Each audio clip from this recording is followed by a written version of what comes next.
Hey, my beautiful Naj Mahal. How are you guys? I hope you're having a beautiful day, a beautiful weekend we're going into. But this video, I want to just give some insight, especially for those that are studying on their spiritual journey.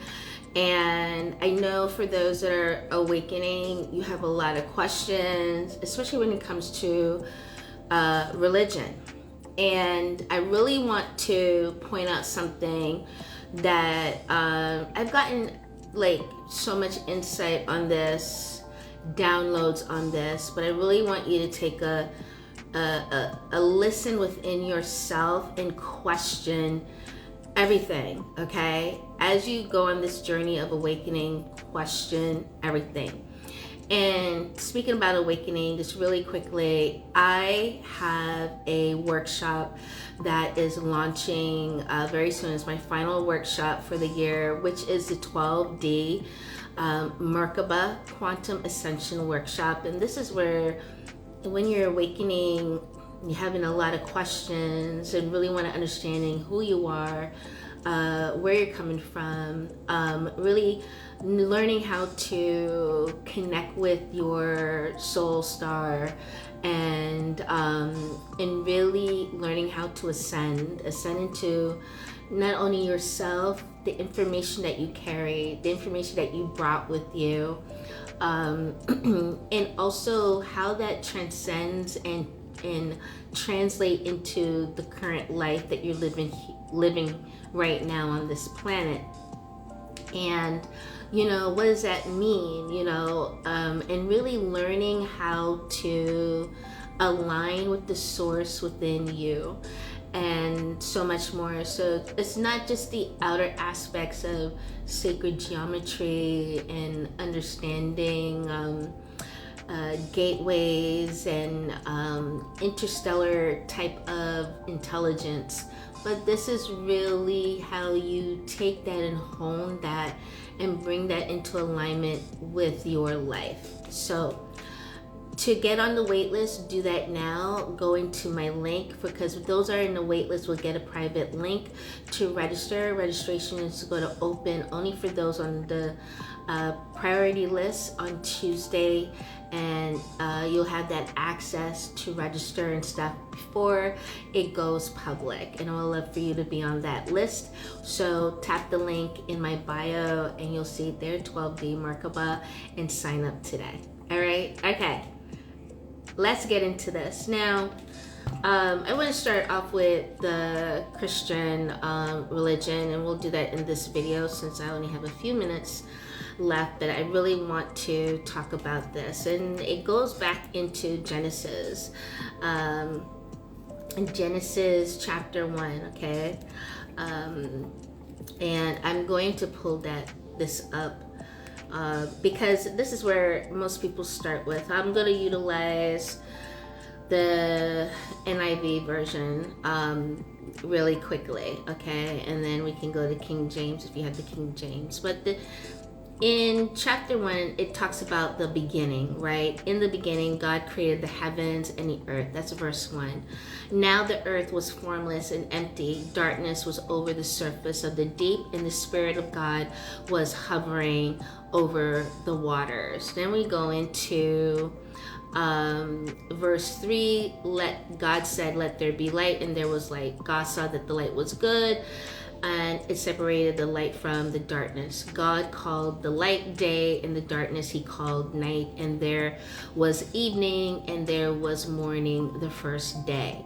And then we go into verse 6 of, "Let there be a vault between the waters." That's a new word for me, because other sources don't utilize that. It's a firmament.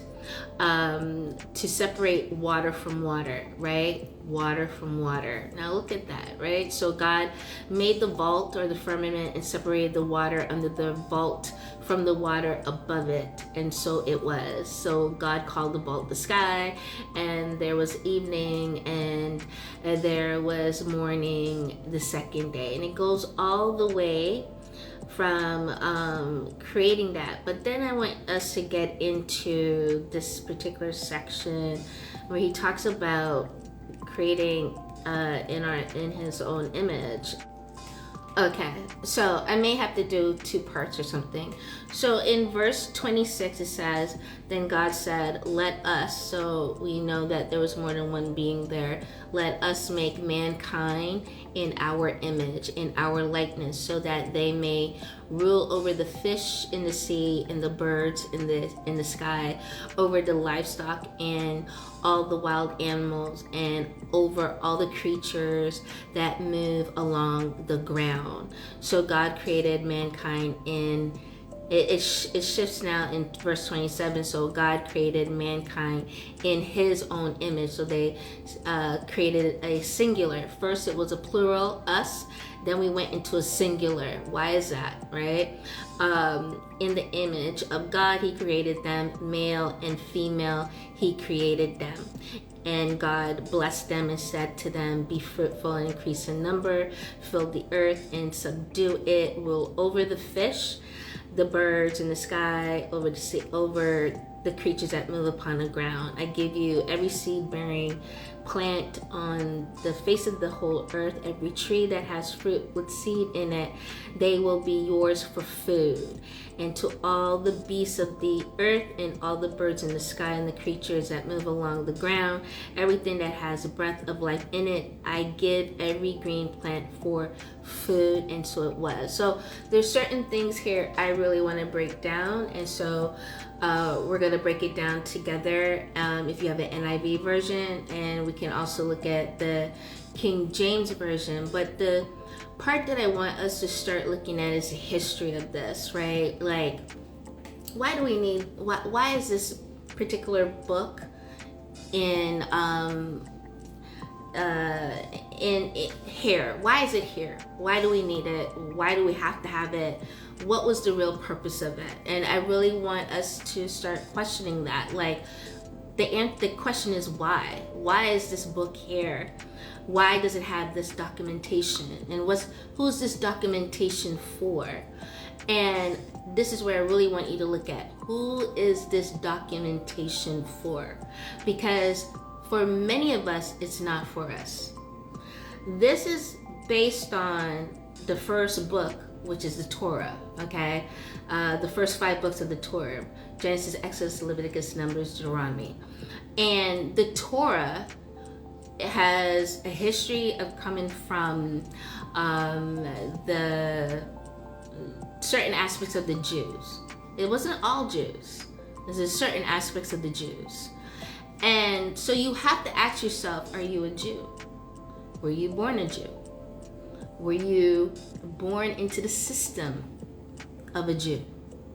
You have to really ask that in order to really look at, is this really for you? Who is this written for? Because it wasn't written for everybody. It's the first question. Because we have been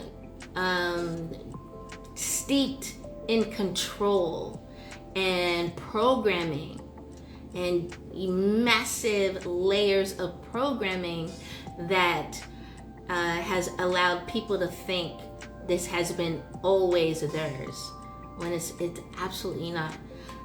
The verses that I read there, to make mankind in his image, I want us to break that down, because mankind is different from man and human. All right, so are you mankind? Let's get into it.